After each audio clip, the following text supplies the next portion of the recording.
apa? Jadi enzim itu merupakan protein yang memiliki fungsi untuk meningkatkan rate atau kecepatan reaksi dengan menurunkan energi aktivasi. Nah, jadi enzim itu memiliki fungsi untuk mengkatalisis hampir semua reaksi kimia yang ada di dalam tubuh. Nah, dia tugasnya adalah mengkatalisis. Mengkatalisis berarti dia mempercepat suatu reaksi berjalan. Artinya, dia itu tidak berubah ataupun dia tidak terkonsumsi ketika dia sedang mengalami suatu reaksi atau sedang memediasi suatu reaksi. Nah, karena dia itu tidak terkonsumsi dan tidak terpakai dalam suatu reaksi, dia hanya mendampingi, hanya mempercepat, maka dia sifatnya itu reusable atau bisa digunakan kembali. Bentar.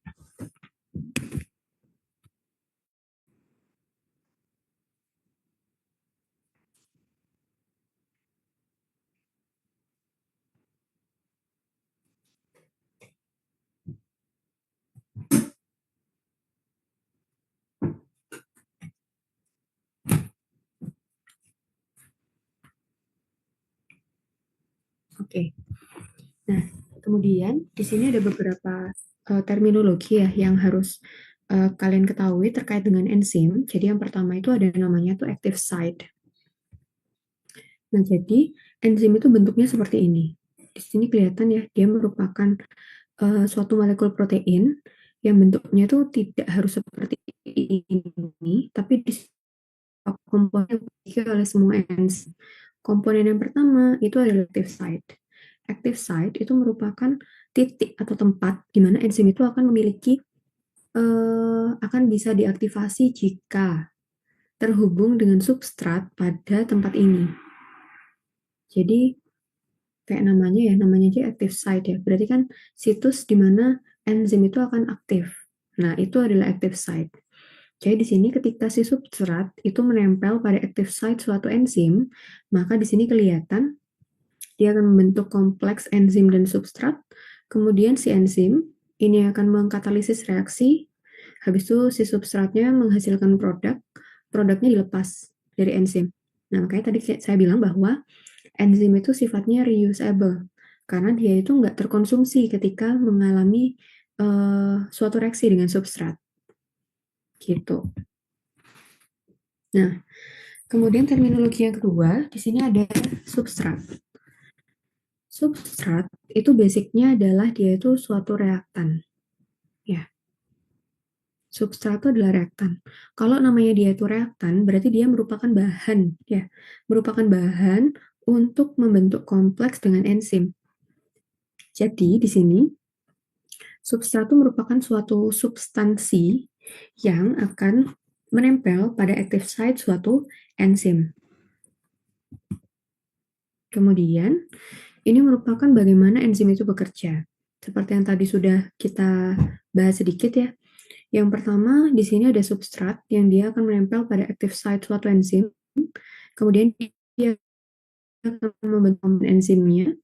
Kemudian ketika dia membentuk kompleks ini akan terjadi katalisis reaksi sehingga si substrat itu akan menghasilkan suatu produk. Nah, ketika produknya sudah terbentuk, maka substrat ini akan keluar dari active site enzimnya. Produknya, maksudnya sudah dalam bentuk produk, dia keluar dari active site-nya, kemudian enzimnya akan siap untuk berikatan dengan substrat yang lainnya. Gitu. Nah, kalau tadi kita bahas itu yang kita bahas itu adalah enzim yang dia itu sudah dalam bentuk yang aktif atau dia sudah dalam bentuk whole enzim. Satu enzim yang sudah bisa langsung ready to use untuk digunakan berikatan dengan substrat. Nah, tapi juga ada enzim yang dia itu dalam bentuk inaktif. Nah, enzim dalam bentuk inaktif ini kita bilangnya adalah apoenzim. Nah, gimana cara mengaktifasi apoenzim? Di sini, apoenzim merupakan protein, tadi enzim ya, tapi dia dalam bentuk inaktif. Cara mengaktifasinya adalah dengan menambahkan kofaktor tertentu. Nah, kofaktor sendiri itu merupakan suatu substansi yang dia itu bukan merupakan protein. Jadi dia merupakan non-protein.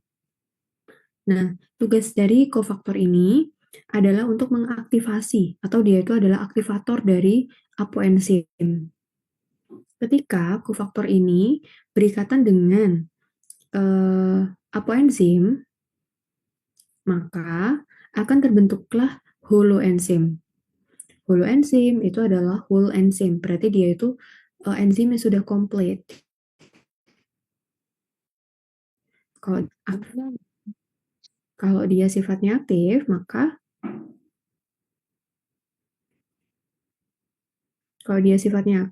dia baru bisa berikatan dengan substrat, kayak gitu. Nah, kofaktor sendiri itu dibagi menjadi beberapa jenis ya, tergantung dari ikatannya. Jadi di sini kofaktor sendiri itu merupakan chemical compound yang dia itu non protein, yang dia bisa terikat pada suatu enzim, bisa secara kuat, tightly, atau loosely. Nah, tipe kofaktor sendiri yang tadi berdasarkan ikatannya dibagi jadi dua ya. Ada yang koenzim, ada yang prosthetic group. Di sini, kalau dia itu merupakan koenzim, maka dia itu akan loosely bound. Berarti dia itu terikatnya dengan lemah pada enzimnya. Sedangkan kalau dia itu merupakan prosthetic group, dia akan terikat secara kuat, tightly bound. Contohnya seperti kalau untuk kofaktor koenzim itu contohnya kayak vitamin. Habis itu atau turunan-turunan vitamin tertentu yang harus ada untuk mengaktifasi suatu enzim. Gitu. Jadi kalau kita simpulkan di sini untuk enzim sendiri, struktur dari enzim yang pertama, enzim itu dibagi jadi dua ya. Ada yang dia itu sudah dalam bentuk aktif ya, atau simple enzim. Kalau dia sudah dalam bentuk aktif, maka dia sudah bisa langsung berikatan dengan substrat. Tapi ternyata ada juga enzim itu yang bentuknya kompleks, atau dia merupakan holoenzim. Kalau kompleks berarti di situ ada bagian proteinnya, ada bagian non proteinnya. Yang protein tadi adalah enzimnya, sedangkan non proteinnya kita sebut sebagai kofaktor. Nah, tadi berarti yang kompleks itu terdiri dari dua komponen ya. Ada apoenzimnya, bagian enzim, bagian proteinnya, sama ada kofaktornya atau bagian non proteinnya. Di sini kofaktor dibagi lagi menjadi dua. Ada prosthetic group yang dia itu akan terikat dengan kuat pada apoenzim. Ada juga yang koenzim yang dia biasanya terikat secara lemah pada apoenzim. Gitu. Nah, kemudian di sini kita bahas sifat-sifat dari enzim sendiri.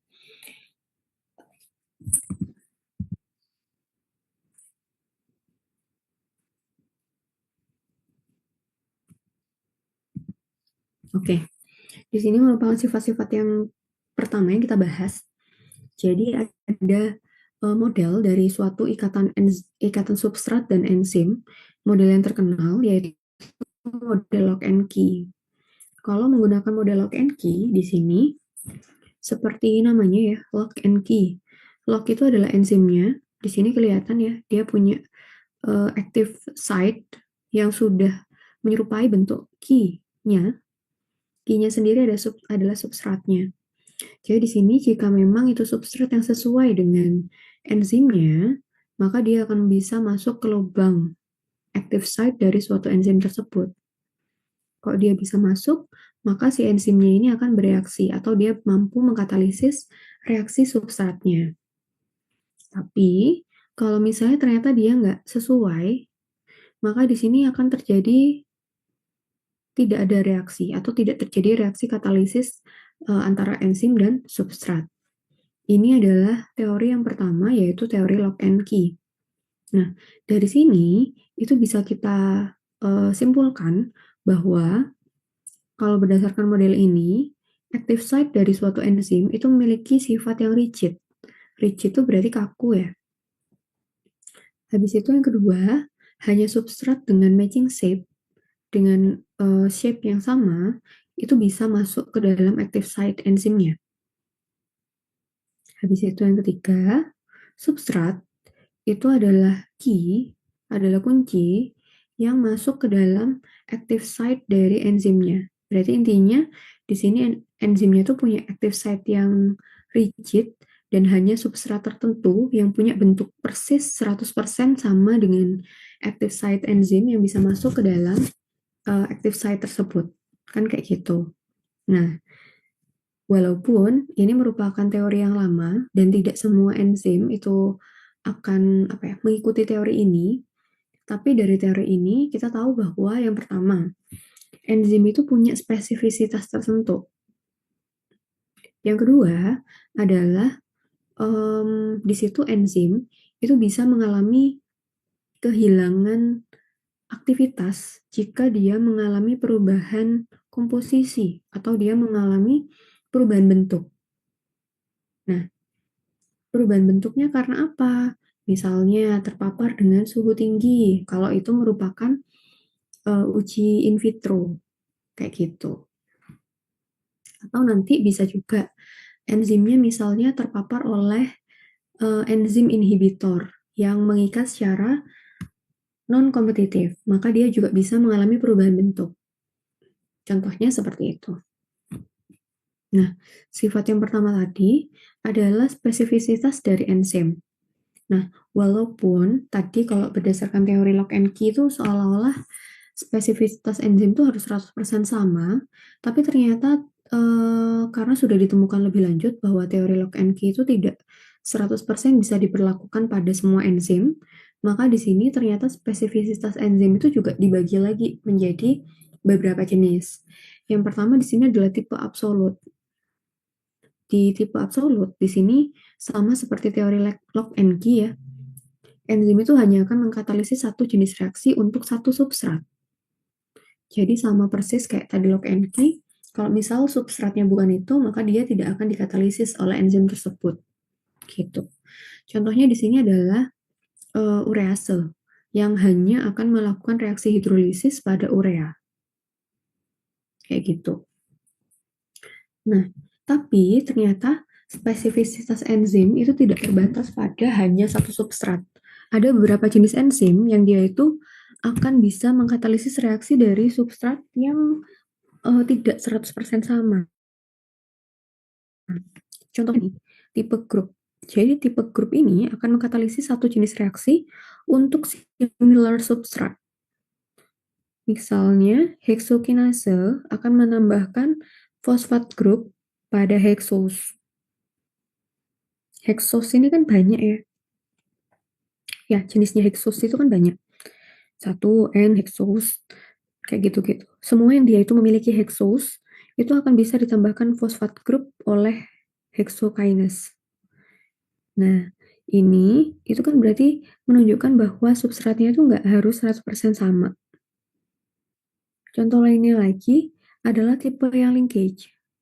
Di sini, tipe yang linkage, dia akan mengkatalisis satu jenis reaksi untuk specific type of bond.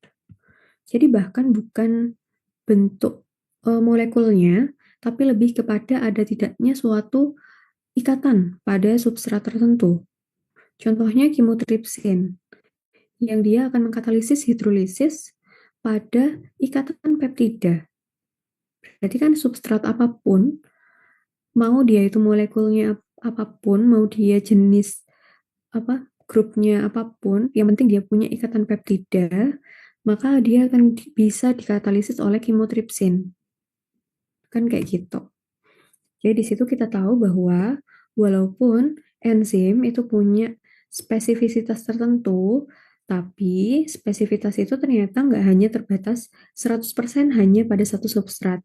Dia memiliki uh, tentang spesifitas yang berbeda-beda. Bisa tipe grup yang akan mengkatalisis satu jenis reaksi pada grup yang sama, atau tipe linkage yang akan mengkatalisis reaksi pada ikatan yang sama. Oke. Kemudian di sini ada lagi terminologi yang harus dipahami, yaitu energi aktivasi. Jadi energi aktivasi itu merupakan energi yang dibutuhkan untuk melakukan suatu reaksi. Jadi ibaratnya kalau mau ada reaksi di sini,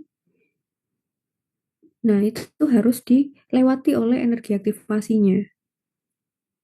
Gitu. Jadi energi yang dibutuhkan untuk men-trigger suatu reaksi. Nah, kalau kita ibaratkan ya, menggunakan analogi gambar, itu seperti ini. Di sini misal ada laktosa yang terdiri dari glukosa sama galaktosa. Ini bentuknya seperti ini. Ini mau dipecah tanpa bantuan enzim. Maka untuk menginisiasi reaksi pemecahan dari laktosa, maka kita akan membutuhkan energi aktivasi segini. Baru dia bisa dipecah. Reaksinya bisa berjalan, cuman energi yang dibutuhkan tinggi. Kalau energi yang dibutuhkan tinggi, otomatis di situ reaksi juga akan berjalan dengan lambat. Nah, tapi jika ada enzim yang membantu proses ini, enzimnya adalah laktase, di sini ya, maka energi aktivasi yang dibutuhkan tuh sedikit. Jadi, reaksi pemecahan glukosa dan galaktosa yang ada di dalam laktosa itu akan terjadi dengan lebih gampang. Gitu. Akhirnya kan dia reaksinya juga akan berjalan dengan lebih cepat. Nah, kalau kita lihat dalam bentuk grafik itu jadi seperti ini. Kalau misalnya dia di sini tanpa enzim, maka energi yang dibutuhkan segini. Baru dia akan menghasilkan produk. Tapi ketika di situ ada enzim yang membantu, maka energinya akan lebih ringan, akan lebih sedikit yang dibutuhkan. Akhirnya, energi aktivasi dari reaktan sampai dia itu menuju produk, itu dia akan lebih sedikit kalau menggunakan enzim. Gitu. Nah, kemudian mekanisme aksi dari suatu enzim sebenarnya basicnya sama ya, seperti di gambar awal tadi, yaitu adalah pembentukan substrat dan enzim kompleks. Kan intinya hanya seperti itu. Ketika ada enzim ketemu dengan substrat, kemudian dia membentuk kompleks, maka akan terjadi reaksi, kan gitu ya. Habis itu reaksinya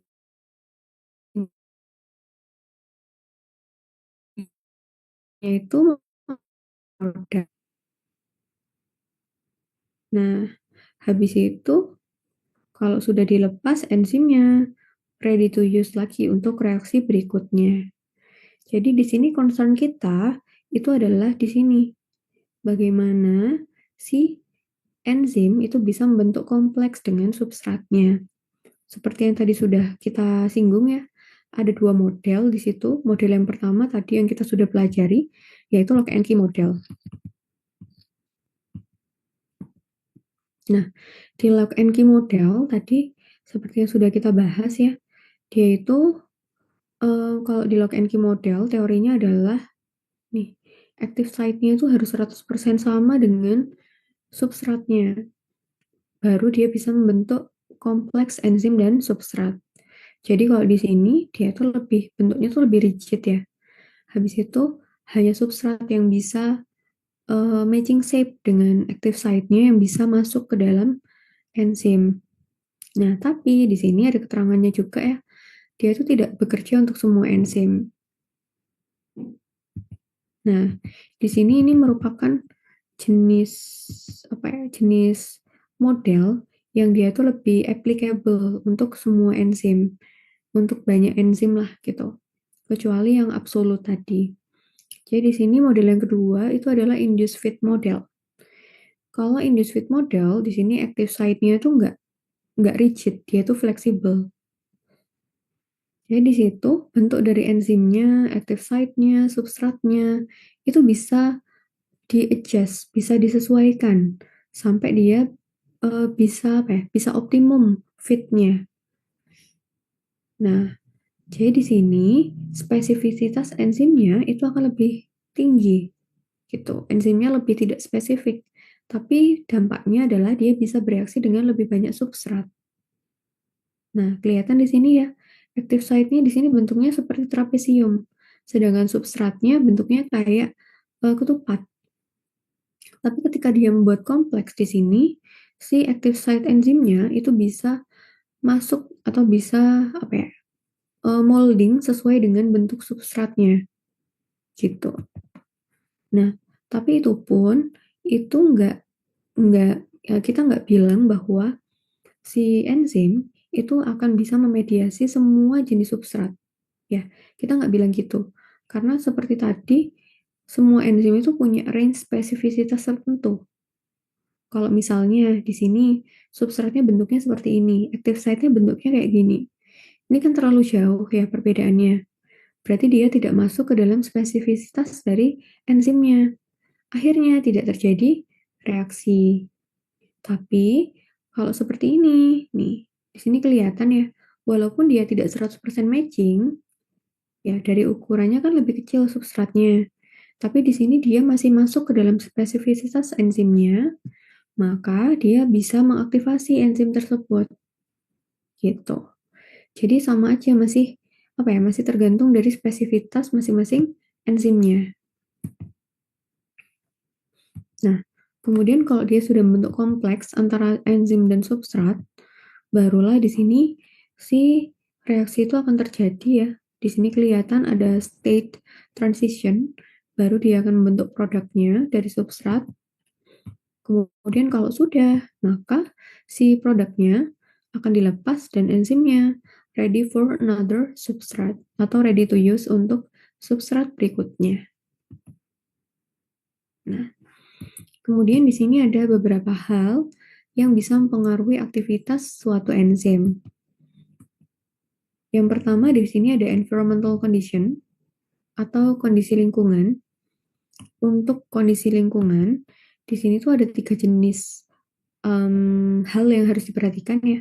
Yang pertama adalah temperature, habis itu pH, dan konsentrasi substrat serta enzimnya. Nah, ini mungkin akan berlaku kalau kalian melakukan percobaan secara in vitro ya. Berarti enzimnya dibawa keluar tubuh manusia atau di luar tubuh hewan uji. Di sini, extreme temperature itu perlu diperhatikan karena kita kembali lagi ke awal ya, bahwa enzim itu basicnya adalah protein ya. Semua protein itu dia biasanya nggak tahan pada suhu ekstrim, terutama suhu panas. Jadi kalau dia, si enzim yang merupakan protein, kemudian terpapar oleh suhu tinggi, maka di sini bisa terjadi denaturasi protein. Gitu. Habis itu pH. Walaupun nanti akan beragam ya, pH karena enzim itu basicnya ada di dalam tubuhnya manusia ya, maka biasanya pH optimumnya itu akan mengikuti pH fisiologis manusia ya. Di antara pH netral 6, 7, 8 tuh. Itu merupakan pH optimum yang umum ditemukan pada enzim. Kemudian yang ketiga adalah konsentrasi substratnya. Makin banyak konsentrasi substratnya, maka reaksi itu akan semakin cepat berjalannya. Gitu. Habis itu, ada tidaknya kofaktor dan koenzim. Kalau ini seperti yang tadi ya, kalau misalnya kofaktor koenzim itu dibutuhkan untuk mengaktifasi suatu enzim atau mengaktifasi apoenzim, maka otomatis di situ kalau nggak ada mereka, ya, misalnya pasiennya dia konsumsi buah sayur ataupun multivitaminnya kurang, sehingga misal kofaktornya yang berupa koenzim itu dia kurang, maka enzimnya kan otomatis tidak bisa teraktivasi menjadi holoenzim, ya. Dia kan hanya akan menjadi apoenzim. Sedangkan apoenzim tadi sifatnya tidak aktif. Kayak gitu. Habis itu yang terakhir, ada tidaknya enzim inhibitor, baik itu yang kompetitif maupun yang non-kompetitif. Nah, ini yang tadi environmental factor. Jadi untuk enzim, faktor temperature, pH, itu kita nggak bilang dia itu maksimum ya. Kita bilangnya itu optimum. Kenapa kita bilang optimum? Karena kalau misalnya maksimum, itu grafiknya kan kayak gini ya. Jadi kalau misalnya di sini temperature maksimumnya, ternyata di sini ada lagi, maka di sini hasilnya akan lebih bagus. Tapi kalau optimum, ketika di sini kita bilang bahwa ini titik optimumnya, maka ketika dia sudah melewati titik ini, hasilnya tidak akan sebagus titik yang pertama. ketika dia belum sampai ke titik itu, dia hasilnya juga nggak akan sebagus titik ini. Kan kayak gitu. Jadi kita bilangnya itu optimum. Nah, seperti yang tadi kita bilang ya, bahwa enzim itu basicnya secara fisiologis kan ada dalam tubuhnya manusia tuh. Berarti dia rata-rata akan mengikuti suhu optimum dari tubuh manusia juga. Suhu kita itu sekitar 36-37 derajat Celcius ya. Jadi di sini suhu optimum dari suatu enzim itu juga sekitar 37 derajat Celcius. Nah, begitu pula dengan pH. Tadi sudah kita bilang juga bahwa pH itu relatively di tubuh kita itu sekitar pH netral ya. pH 6, pH 7, pH 8. Karena rata-rata enzim itu juga banyaknya ditemukan pada saluran cerna. Contohnya kayak enzim ini amilase itu kan ada di rongga mulut ya. Enzim trypsin itu ada di GI tract. Itu kan pH-nya antara pH 6, pH 7, pH 8. Jadi di sini pH-nya rata-rata pH optimumnya adalah sekitar pH netral. Nah, tapi ada juga nih, some prefer acidic or basic condition. Ada juga beberapa jenis enzim yang secara fisiologis memang ditempatkan di suatu organ tertentu yang mungkin dia lebih asam daripada organ yang lain. Contohnya kayak asam lambung. Nih, di sini ada enzim yang namanya adalah pepsin. Ya, dia itu adanya ditemukan di lambung ya, membantu pencernaan makanan di lambung. Jadi di sini dia akan teraktivasi secara optimum ketika dia ada di pH sekitar 2, yang merupakan pH fisiologis dari lambung. Nah, jadi kesimpulannya, walaupun kita tahu bahwa enzim itu secara fisiologis ada di pH sekitar 6, 7, atau 8, pH netral, tapi di situ kita harus melihat ulang enzim itu ditemukan secara fisiologis atau secara apa ya? Secara normal. Kalau dia normally ditemukannya pada lambung misalnya yang kita tahu bahwa kondisinya pasti asam, ya kita nggak bisa mengekspektasikan kalau dia akan memiliki pH optimum di basah. Kan kayak gitu. Karena secara natural dia memang bekerjanya pada asam. Berarti logikanya dia juga akan memiliki pH optimumnya pada tingkat keasaman yang asam. Kayak gitu. Kemudian berikutnya, nah, di sini yang pengaruhi kecepatan enzim itu juga ada dari segi ketersediaan substrat dan enzimnya. Jadi di sini, kalau misalnya substratnya itu banyak, maka aktivitas dari enzim itu juga akan teroptimalisasi. Maksudnya di situ reaksinya pasti akan terjadi dengan lebih cepat. Kalau kalian mau membayangkan ya, dibayangkan kayak misalnya enzim itu taksi, substrat itu penumpang. Habis itu jalanan itu reaksinya. Misalnya di sini ada 50 taksi. Di sini ada 50 penumpang. Nah, otomatis kan mereka akan satu penumpang masuk ke dalam satu taksi. Ya, otomatis di situ reaksinya akan berjalan dengan sangat cepat. Terus langsung selesai. Tapi kalau misalnya di sini substratnya itu tinggal setengah. Substratnya cuma ada 25. Tapi enzimnya banyak 50. Ya kan sama aja. Yang bisa masuk ke dalam taksi yang jumlahnya 50 cuma 25. Akhirnya ya reaksinya harus menunggu substrat yang lainnya lagi. Kan kayak gitu. Atau kita balik. Ternyata penumpangnya di sini substratnya ada 50. Tapi ternyata enzimnya yang kurang, dia cuma ada 25. Nah, berarti di sini kan ketika 25 orang masuk, diantarkan ke tempat tujuan, habis itu 25 orang yang di sini kan harus menunggu. Nah, berarti di sini reaksinya juga tidak akan berjalan dengan cepat. Jadi, reaksi itu akan bisa teroptimalisasi laju reaksinya ketika di sini substratnya itu ada dalam jumlah yang banyak. Maksimum activity-nya terjadi ketika semua enzim itu sudah dalam kondisi jenuh. Jenuh itu berarti semua enzim sudah berikatan dengan substrat. kayak gitu. Maka dia akan aktivitasnya akan maksimum. Udah nggak bisa dimaksimumkan lagi lebih dari ini. Gitu. Kemudian yang terakhir di aktivitas enzim, di sini yang mempengaruhi adalah ada tidaknya enzim inhibitor. Enzim inhibitor tuh ada dua jenis ya. Ada yang dia itu kompetitif sama non-kompetitif. Kalau yang kompetitif di sini, dia itu kenapa sih dibilang kompetitif? Karena dia itu akan rebutan dengan substrat untuk menempel pada active site dari enzimnya. Artinya, di sini kelihatan ya, si substrat sama inhibitornya itu memiliki bentuk yang mirip. Sehingga si inhibitor ini akan nempel ke dalam active site suatu enzim.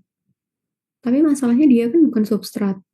Akhirnya tidak terjadi reaksi yang seharusnya. Tidak terbentuk suatu produk yang seharusnya. Akibatnya lagi, substrat yang seharusnya menempel pada enzim, itu jadi nggak bisa nempel. Karena si enzimnya sudah diikat sama inhibitornya. Gitu. Nah, sedangkan di sini ada juga inhibitor yang dia sifatnya non-kompetitif. Kalau non-kompetitif, kayak tadi kompetitif mengikatnya di active site.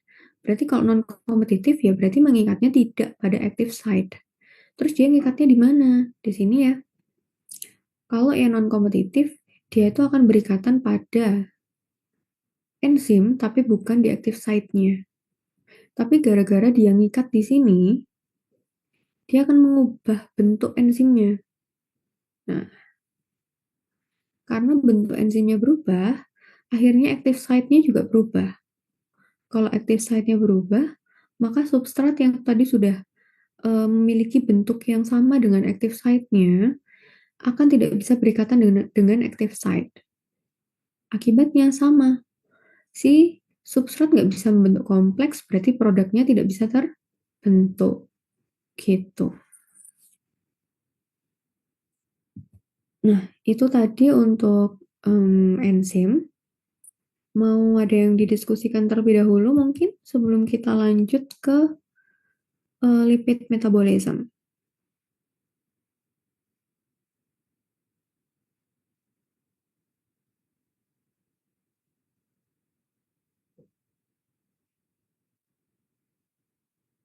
Sudah jelas belum? Oke, terima kasih. Kalau gitu kita lanjut ke metabolisme lipid ya. Oke.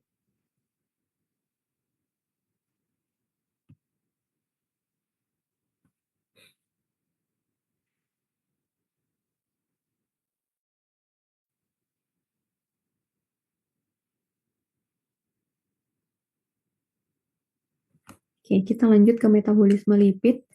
Di sini yang akan kita pelajari itu dari awal si lipid itu masuk ke dalam tubuh dalam bentuk makanan ya. Habis itu dia di-store ke adipose tissue sebagai triglycerid. Kemudian ketika dia harus diubah menjadi energi. Nah ini, kita akan pelajari proses ini. Nah, yang pertama lipid. Lipid itu mungkin kalian sudah tahu ya, lipid itu basicnya lemak ya. Berarti kalau lemak dia itu bentuknya sebenarnya banyak ya. Ada lemak yang kalian bisa bayangkan itu, ada juga yang bentuknya seperti minyak, steroid, wax, lilin ya, malam, dan lain-lain. Tapi di sini yang perlu diketahui, kalau kita udah ngomongin lipid, maka di situ kita ngomongin senyawa yang dia itu memiliki sifat tidak larut dalam air dan dia hanya akan larut pada pelarut non-polar. Nah, sedangkan di sini lipid sendiri itu harus diedarkan ya, diedarkan untuk disimpan di hati, di jaringan adiposa, harus dikonvers menjadi energi, harus diserap oleh usus. Itu semua kan harus apa ya? Itu semua kan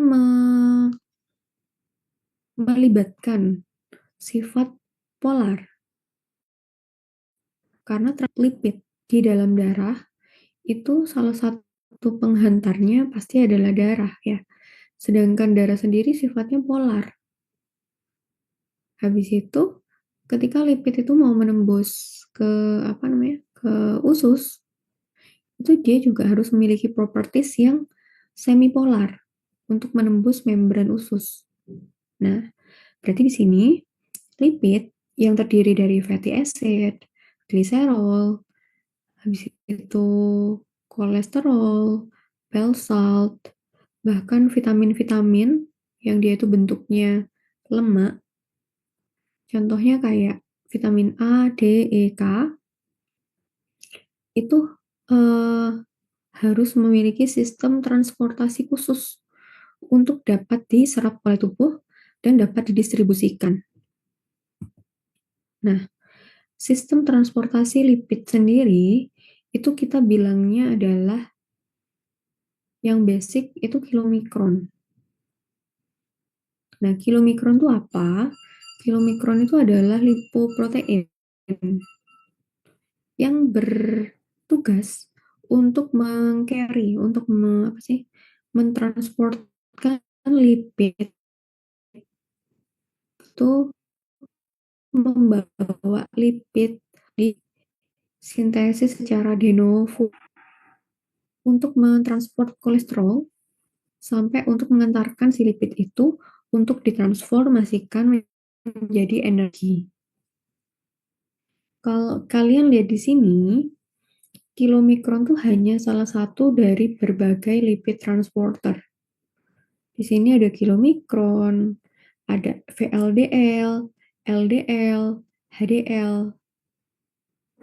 Nah, kalau kita lihat juga, kilomikron tuh memiliki ukuran yang paling besar.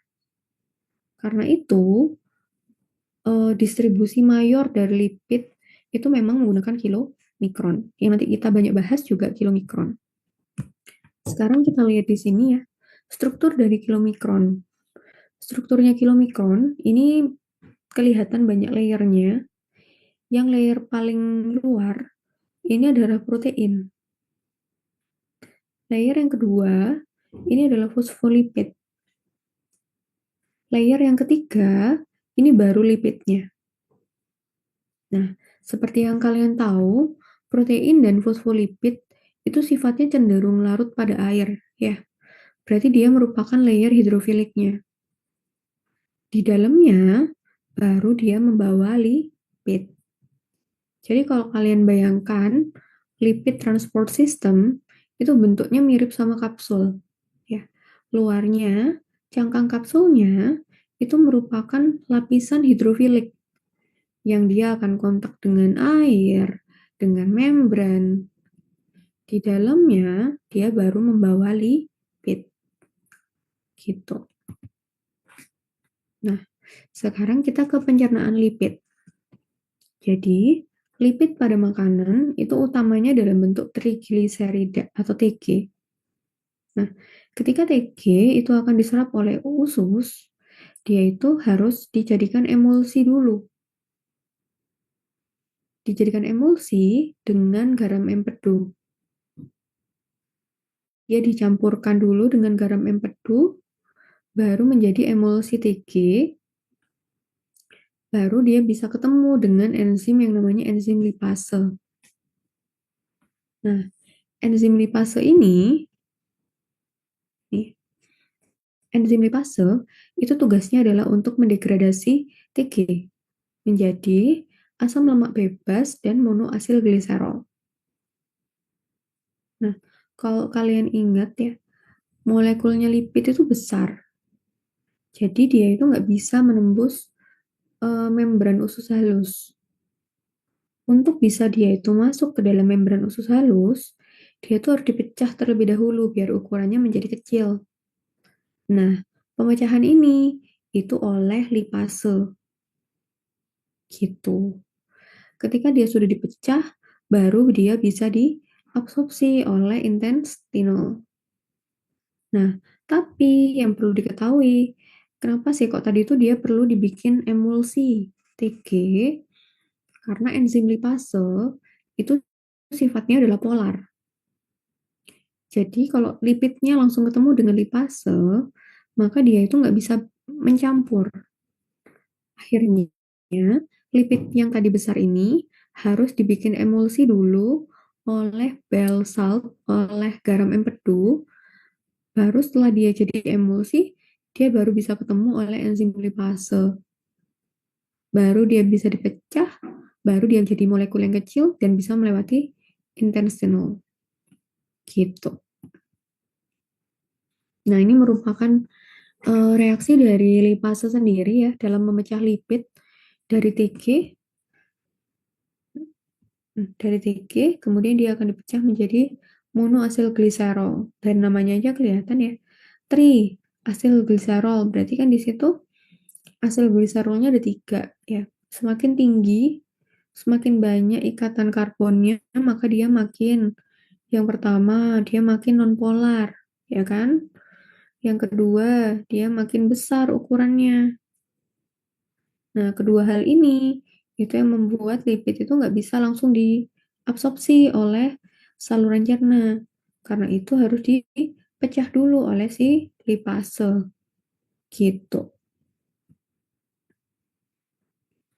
Nah, kemudian di sini kalau dia sudah melewati usus, melewati mukosa usus, maka asam lemak dan monoasil gliserol yang tadi sudah dipecah oleh lipase itu akan diresintesis lagi. Jadi kalau kalian bayangkan, itu kan mereka di sini dipecah ya, menjadi 2, baru bisa diabsorpsi.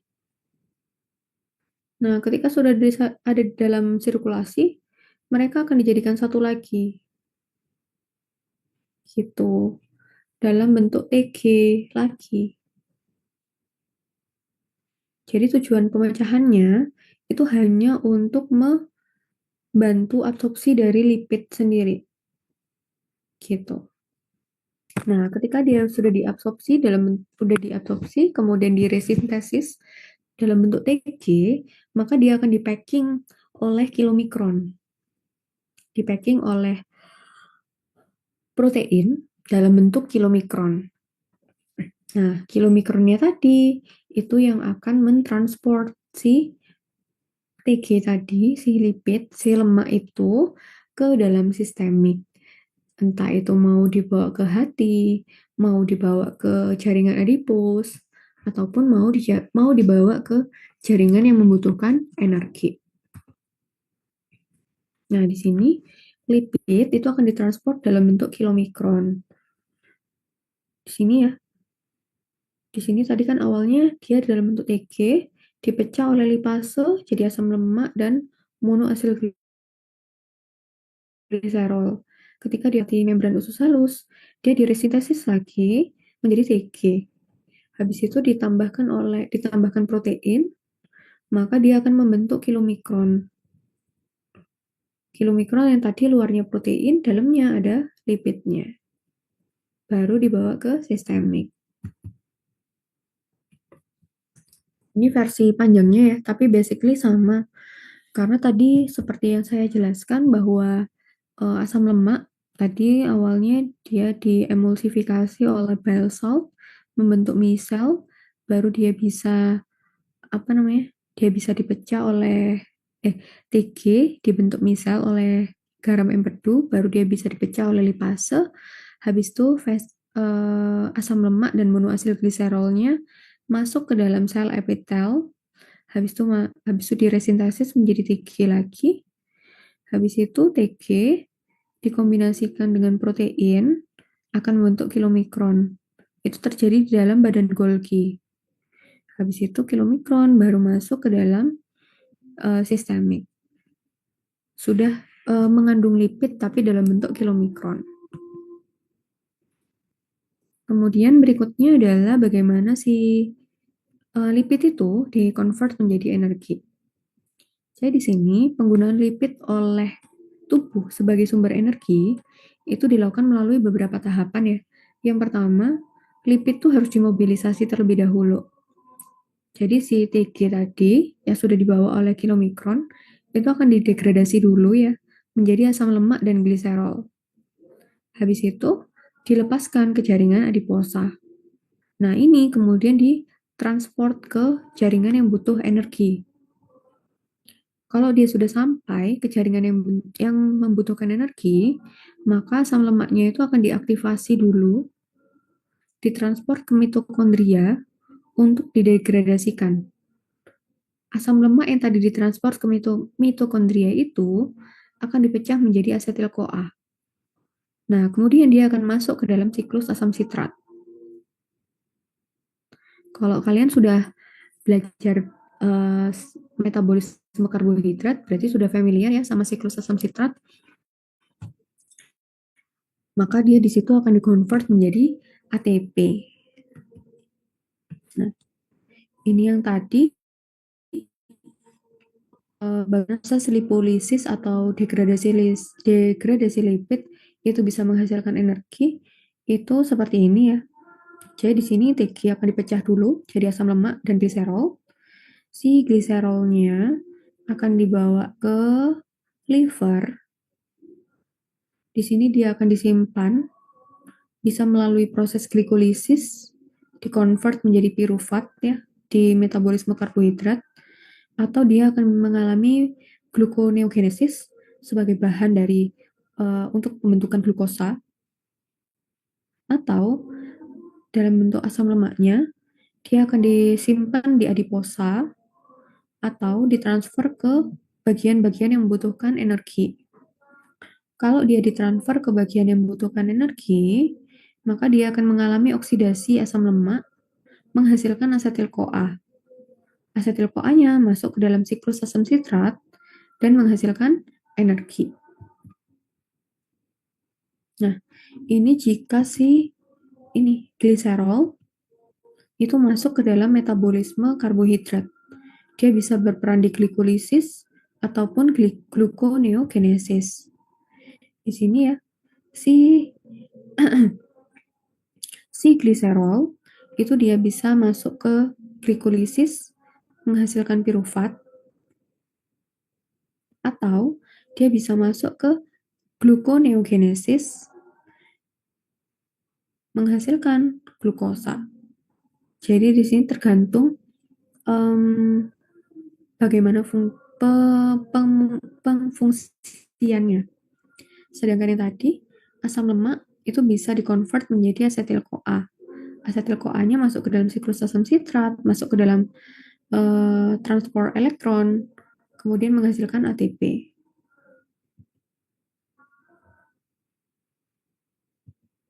Kita langsung ke sini ya. Nah, karena kita mau mempelajari bagaimana si asam lemak itu dikonversi menjadi ATP sampai dia menghasilkan energi, maka di sini yang harus kita tahu adalah bagaimana siklus atau degradasi dari asam lemak sampai dia menghasilkan asetil-CoA. Jadi di sini bisa nggak ya? Nggak bisa di zoom ya.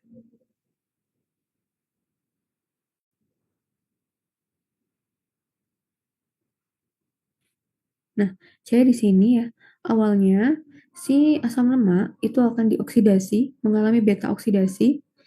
Habis itu di sini kelihatan dia akan membentuk ikatan rangkap, kemudian akan mengalami proses hidrasi. Berarti di sini akan ada penambahan OH, ada pembentukan OH, pembentukan gugus alkohol. Kemudian di sini dia akan mengalami oksidasi. Di sini gugus alkoholnya berubah menjadi keton ya.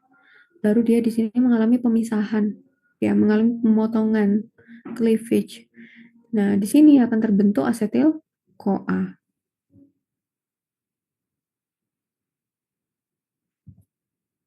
Nah, ini merupakan prinsip reaksi dari oksidasi asam lemak yang lebih detail ya.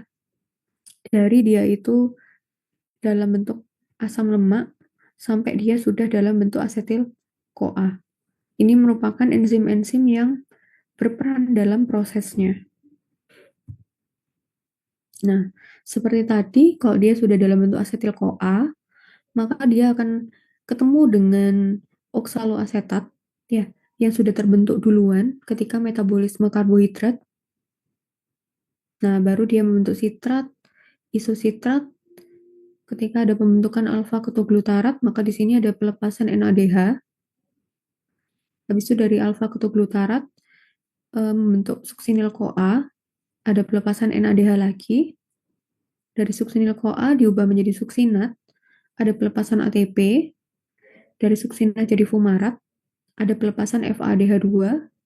Habis itu diubah lagi menjadi malat, baru diubah lagi menjadi oksaloasetat. Nah, ini ada pelepasan NADH. Berarti di sini kelihatan ya, ada 1, 2, ada 3 NADH.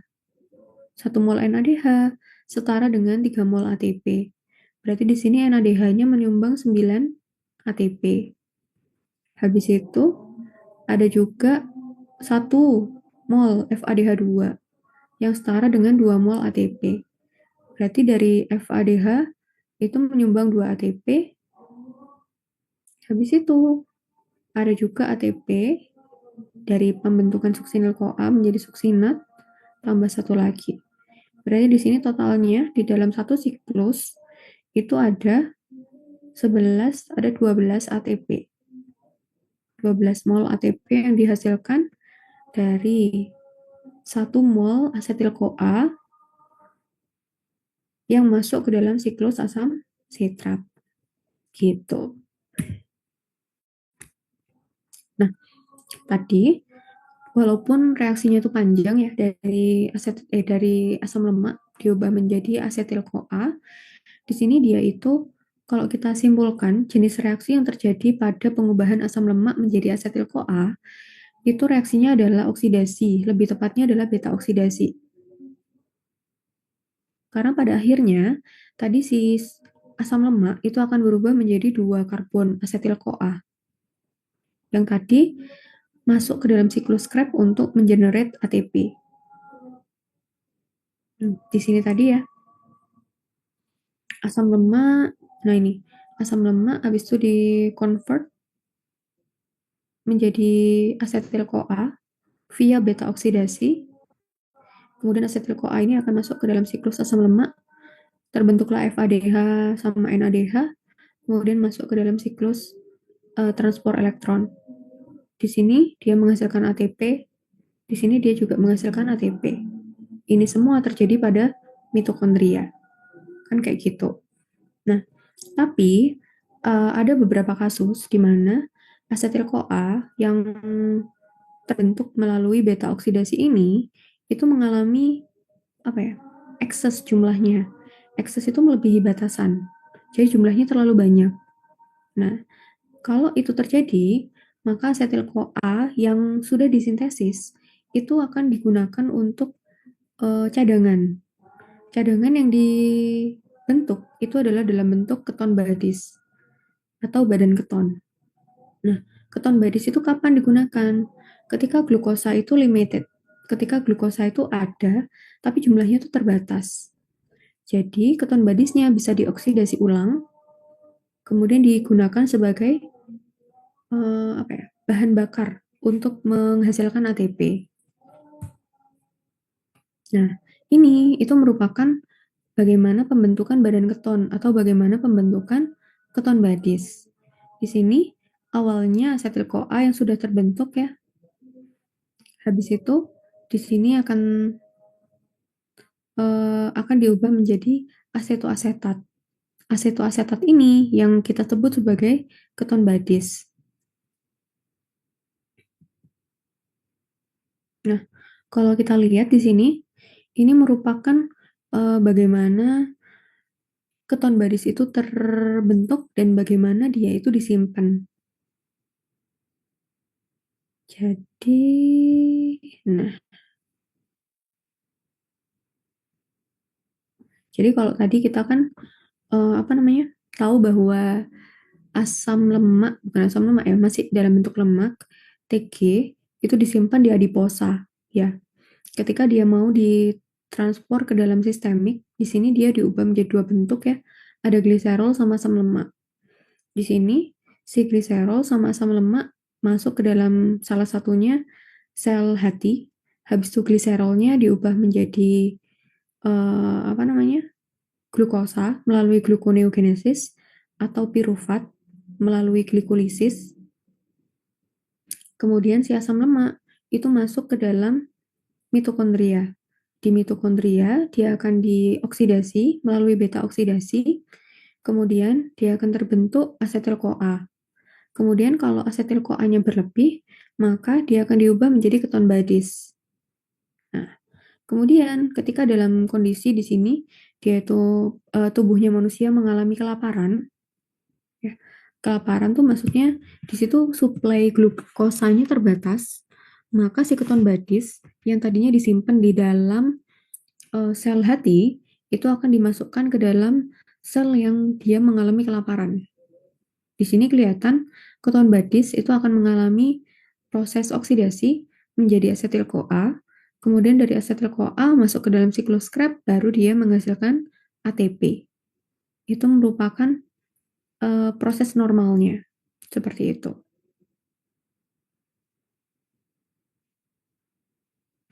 Nah, tapi ini ada kondisi patologis dari tubuh kita, dari tubuh pasien maksudnya ya. Di sini dalam kondisi diabetes. Nah, dalam kondisi diabetes itu ada namanya kondisi itu eh, ketosis diabetes. Ketosis diabetes ya, namanya ketosis ya. Berarti badan ketonnya itu dirilis pada pasien diabetes. Nah, pada kondisi diabetes mellitus, ketika pasien itu gula darahnya tidak terkontrol, sedangkan suplai insulinnya itu suplai insulinnya terbatas, atau gini nih. Jadi intinya, nah, ada glukosa di dalam darah, itu dia bisa masuk diproses menjadi energi ke mitokondria kalau dia itu dibawa oleh insulin. Nah, si glukosa ini dibawa oleh insulin, kemudian dia akan nempel ke reseptor insulinnya, baru glukosanya bisa masuk untuk diproses menjadi ATP. Itu idealnya. Tapi dalam kondisi dia diabetes mellitus, si insulinnya itu bisa aja tidak ada. Yang kedua, bisa aja insulinnya ada, glukosanya ada, tapi reseptor insulinnya sudah tidak sensitif. Jadi kondisinya adalah di dalam peredaran darah itu tinggi glukosanya, tapi di dalam sel itu tidak ada glukosanya. Nah, yang terjadi adalah selnya itu mengalami kelaparan. Ketika sel itu mengalami kelaparan, nah ini, ketika sel mengalami kelaparan, yang terjadi ini, fats, lemak, itu dirilis dari adipose tissue. Jadi di sini nggak ada glukosa, di sini nggak ada glukosa juga, maka di sini tadi tubuh itu kan mengirimkan sinyal bahwa sel-selnya kelaparan. Jadi lemaknya dilepas oleh jaringan adipose. Asam lemak bebasnya dilepas, habis itu dia akan membentuk badan keton, dikonvert ya tadi menjadi asetil-CoA, asam lemak, habis itu dioksidasi kan tadi, asam lemak dioksidasi oleh asetil-CoA, dioksidasi melalui beta oksidasi, kemudian dia menghasilkan asetil-CoA, ya kan? Nah, tapi tadi kalian kalau ingat, nah ini, ketika sudah terbentuk asetil-CoA, dia baru bisa akan terjadi siklus asam sitrat ini ketika asetil-CoA itu ketemu dengan oksaloasetat, ya kan? Nah, tapi kita tahu bahwa oksaloasetat itu terbentuknya tadi ketika pasien itu punya glukosa. Karena ini kan aslinya siklus punyanya glukosa. Siklus asam sitrat ini kan aslinya punya glukosa. Jadi yang terjadi adalah asam lemak itu sudah kadung dilepas, sudah kadung terbentuk asetil-CoA, tapi di sini, nah ini, tapi di sini nggak ada oksaloasetatnya karena glukosanya nggak ada. Akhirnya, asetil-CoA yang tadi sudah terbentuk, itu nggak bisa diproses. Kalau tadi, kan kita sudah tahu, kalau asetil-CoA yang berlebihan, itu akan diubah menjadi badan keton. Maka, banyaknya asam lemak yang tadi sudah dilepas oleh adipus, itu semuanya diubah menjadi badan keton. Padahal, keton itu sifatnya asam. Jadi dia akan menurunkan pH darah dengan cepat. Kalau kondisi ini tidak segera ditangani, penurunan pH darah ini akan berakibat pada fatalities ya. Pasiennya bisa koma sampai dia bisa meninggal. Karena kalau pH darahnya drop, itu efeknya bisa kemana-mana ya. Dari yang paling basic seperti darah jadi nggak mampu untuk mengangkat oksigen, nggak bisa membawa oksigen gitu. Akhirnya pasiennya memang bisa mengalami koma hingga kematian gitu. Jadi walaupun asam lemak atau lemak di sini dia itu bisa digunakan untuk pengganti suplai energi, tapi dia itu nggak bisa menggantikan tugas dari karbohidrat. Karena kembali lagi di situ ada beberapa komponen yang memang hanya bisa dihasilkan oleh karbohidrat. Dan asam lemak atau lemak di situ hanya bertugas atau berfungsi untuk membantu sebagai salah satu pembantu suplai energi. Tapi suplai energi yang utama itu tetap adalah karbohidrat. Gitu.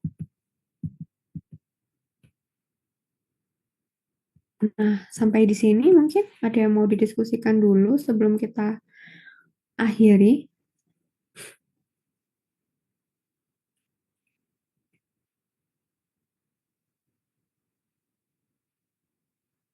Oke, kalau nggak ada mungkin bisa kita akhiri ya.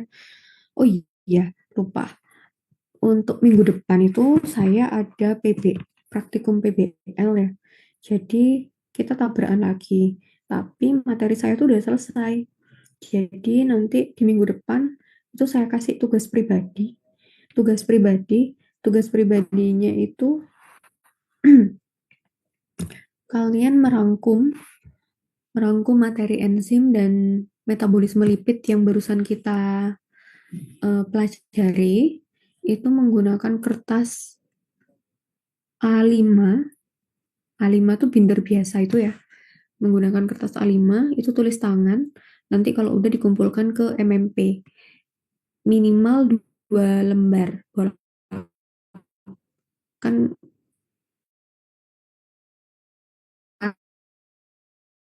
nanti saya buatkan kumpulkan di MMP. Mungkin kalau nggak ada yang mau kan bisa kita akhiri ya. Selamat menikmati sisa-sisa liburan. Tinggal setengah hari lagi sebelum besok kita melanjutkan aktivitas seperti biasa.